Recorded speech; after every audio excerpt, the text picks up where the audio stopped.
Ligado na cidade. Hoje é terça-feira, é dia da gente receber nossa colunista, a Patrícia Rossi, ela que é analista comportamental, já está aqui no nosso estúdio. Obrigada, Paty, mais uma vez pelo nosso encontro. Boa tarde, seja bem-vinda, viu? Obrigada, Rô, obrigada à nossa audiência maravilhosa que nos ouve e nos acompanha. É sempre um prazer, uma grande honra estar aqui com você, com o João, com o Pingo que está aqui hoje também. O Pingo voltou, andou dando umas que chineladas bacana, aqui no nosso horário, mas aí hoje ele está de temporário. Ele de volta, bacana. O Éden que está escondidinho, olha que debochado, gente.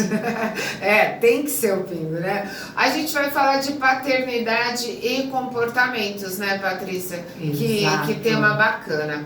Como eu quero já começar perguntando para você como a nossa paternidade ou relação com o pai da gente pode interferir na nossa relação com o mundo.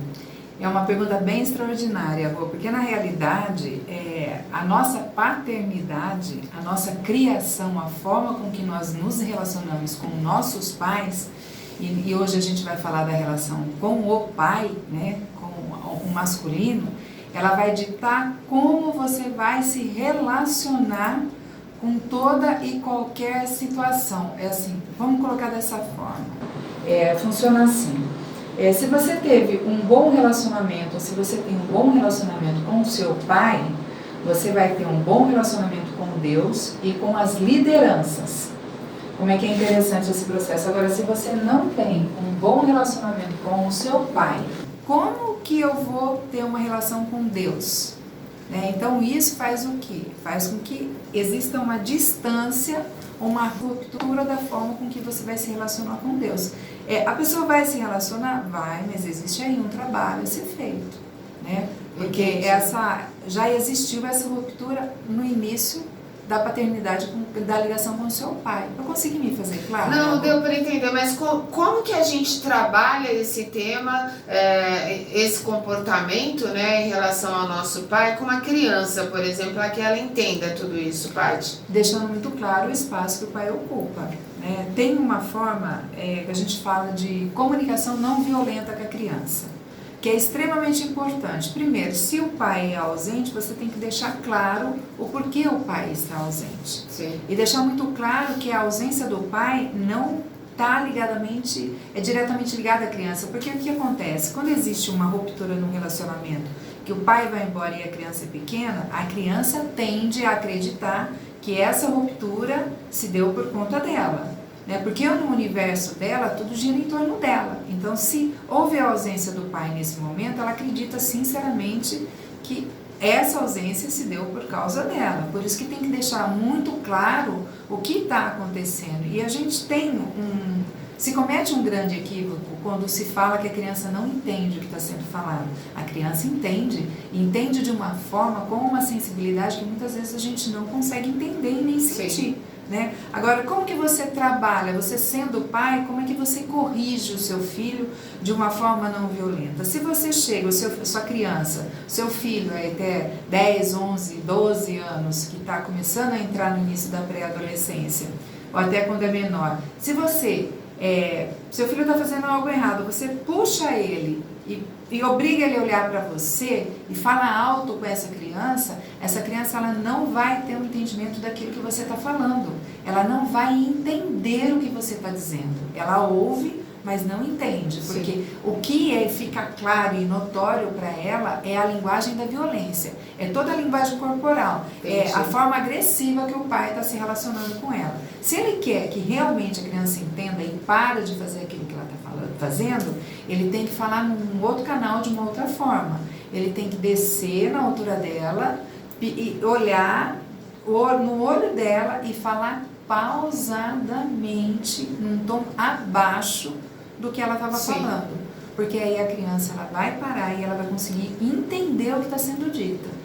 Agora, se você falar de outra forma, ela só vai entender a sua linguagem. A gente que é mãe também, já tem filhos, tal, eu tenho um filho, mas eu lembro que sempre que eu tinha que tratar algum assunto, né, com o meu filho, eu usava palavras diferenciadas, né, de acordo, às vezes até uma maneira mais lúdica, para que ele pudesse entender, né, determinados assuntos que eram importantes que ele entendesse o que estava ocorrendo, por exemplo, né, no meio familiar ou no meio escolar. Nunca chegar assim, né, esbravejando, né? É que tem algumas situações. Quer dizer, claro que a gente dá umas bronquinhas, enfim, mas determinadas situações ou assuntos têm que ser tratados de formas diferentes. É que na realidade a gente é movido pela emoção.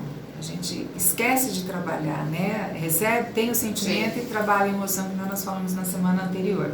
Mas a gente tem que trabalhar a nossa emoção. Então, vamos colocar uma situação aleatória. Vamos supor que você está saindo de um determinado local e a criança sai correndo e já quer atravessar a rua. E no teu desespero você já puxa ela, já chacoalha ela, fala: menino, não pode fazer isso, calma. Nada do que você falou a criança conseguiu entender. Ela entendeu a expressão corporal com que você falou com ela, o teu tom de voz, a agressividade. Então, ela não entendeu o porquê que você fez aquilo. E para ela recebe de forma muito negativa. Ela entende não como uma preocupação, ela entende como uma falta de amor. E olha como que é o processo. Você está extremamente preocupada, mas ela entende como falta de amor. Então, aí vai... Quantas vezes não aconteceu isso com a gente? Fala porque sério, é na hora do desespero, né? Na hora do desespero. Agora, Rô, quando a gente fala de paternidade, em questão da liderança, se você tem realmente um pai mais austero, mais agressivo, que tem na linguagem dele com os seus filhos essa forma de trabalhar, que é uma linguagem mais agressiva, um tom de voz mais elevado, uma rispidez, você tende a ter problemas de liderança. Você tende a ser uma pessoa que não quer ser liderada. E se o seu líder tiver características semelhantes a essa que você identifica como seu pai, você vai ter que trabalhar muito essa questão de entendimento, porque você tende a ver o seu pai de forma inconsciente, e aí você tende a ser uma pessoa que vai estar sempre se opondo à liderança. Não pela liderança em si, mas pelos reflexos e pelos gatilhos que essa liderança te traz. E claro, vai influenciar no mundo, né? no mercado de trabalho, no ambiente de trabalho. No teu relacionamento, da sua casa, no ambiente de trabalho. Patrícia, deixa seus contatos. A gente está aqui com a Patrícia Rossi, nossa colunista das terças-feiras, analista comportamental. Aí trouxemos um outro assunto muito legal, né? A Paty trouxe paternidade e comportamentos. Deixa seu contato para a nossa audiência, Paty. Deixo sim. Se ficou alguma dúvida, pode me mandar as dúvidas que eu respondo. O meu Instagram, Patrícia Rossi, _oficial. Canal no YouTube, Patrícia Rossi Treinamentos. Meu WhatsApp, 14 99774 0965. Paty, beijo. Até a próxima terça com mais um papo desse que sempre traz muito conhecimento, é muito construtivo para todos nós. Bacana. Tenho um enorme prazer. Beijo. Fiquem todos Boa semana, Paty. Sejam abençoados. Amém. Você também. Ligado na cidade.